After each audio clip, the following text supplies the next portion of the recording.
When LEGO drops a battle pack for $20, Star Wars fans usually buy them in massive quantities to build a giant clone armies. But is the 7534750 Clone Troopers battle pack actually worth buying multiple of? Or did LEGO give us too many weird specialists and not enough standard grunts? Welcome to Rafael's Bricks Lab. If you're a budget collector trying to build a Republic army without draining your bank account, battle packs are your best friend. But today, we're taking an honest critics look at this specific 501st set to see if it deserves a spot on your shelf, or if it should save your money for something else. Let's break down the build and the figures. So let's open this box up.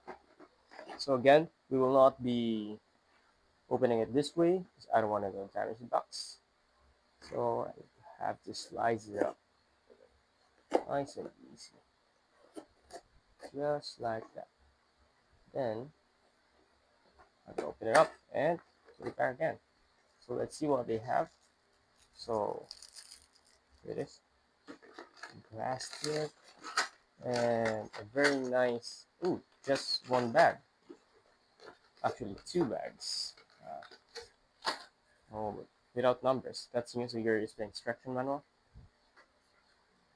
There, you can see, and you can see the sets included on this. So you got some tie bomber, and 501st Trooper, and the microfighter for Boba Fett. Okay, so let's look at the box. Looking at the box, very standard. Yeah, nothing too special about it. Just the clone troopers and the build. Very typical, and some play features. So here are the sides with the Lego Builder app, and the one by one 501st clone specialist size. So yeah, without further ado, let's get to building.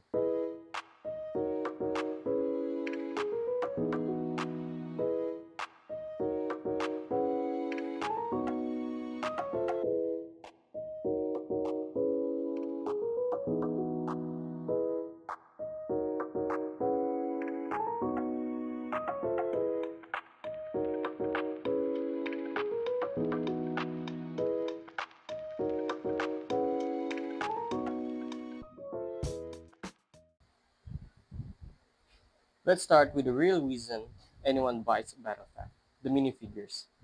First up, we have the 501st Specialist.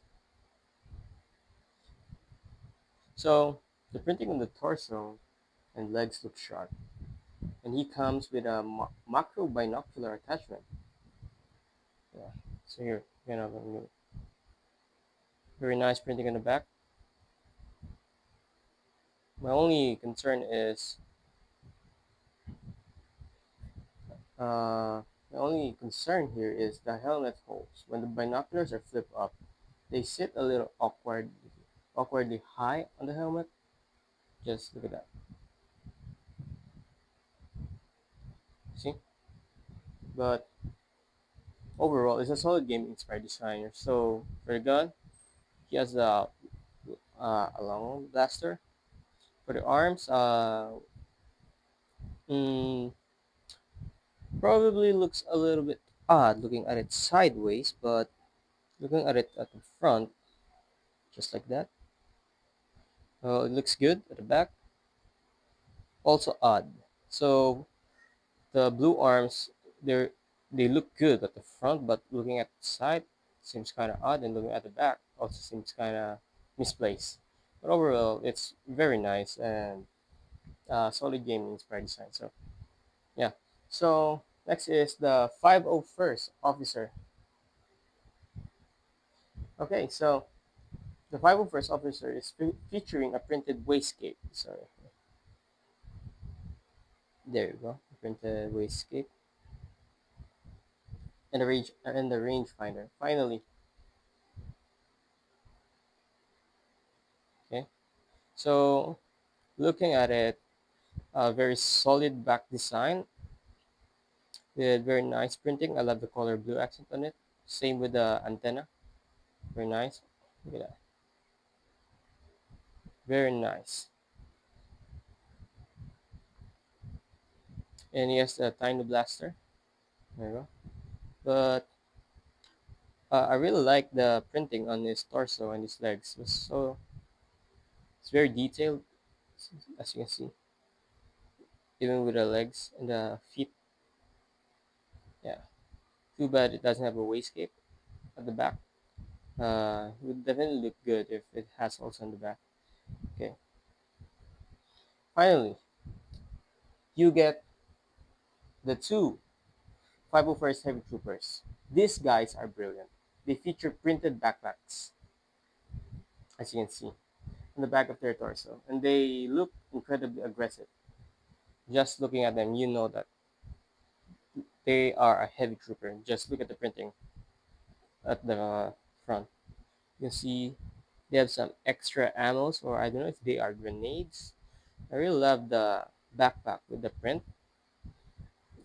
It really symbolizes with the Republic.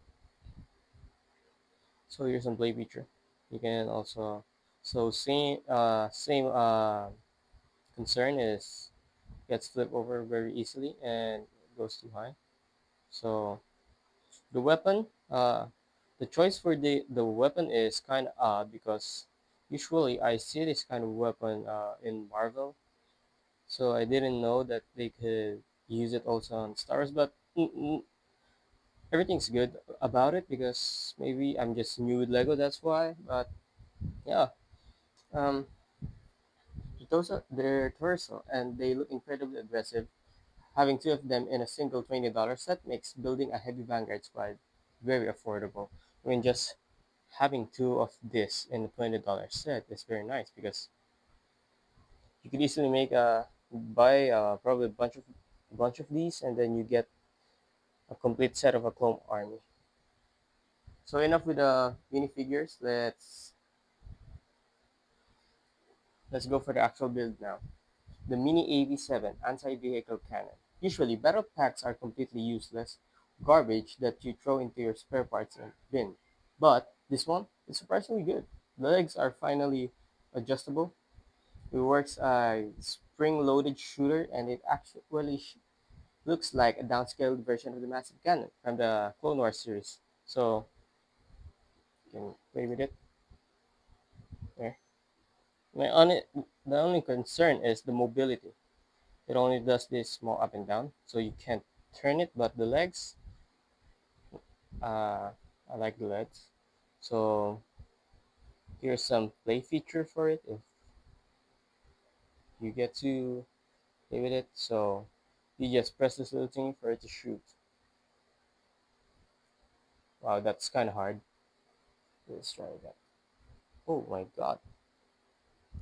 There we go. So it's kind of hard to press by, but yeah. Oh, there we go. Let me just get it. There we go. Yeah. It serves as a fantastic display piece on its own, and if you buy multiple of this set, you can easily line up a terrifying artillery battery on your shelf.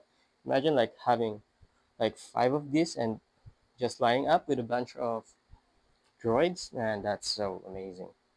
It would be very cool. So what is the final verdict from the lab? For $20, this set is an absolute home run for value, even though the figures are highly specific classes from the Battlefront II. Rather than standard shine clones, the print quality, the accessories, and the genuinely fun canon build makes this a mandatory pickup for any Star Wars fan. But what do you think? Do you prefer the Specialist pack or the original standard 501st Legion pack? Drop your thoughts in the comment below. Don't forget to like, subscribe to the lab, and I'll see you in the next review. Bye guys. Thanks for watching.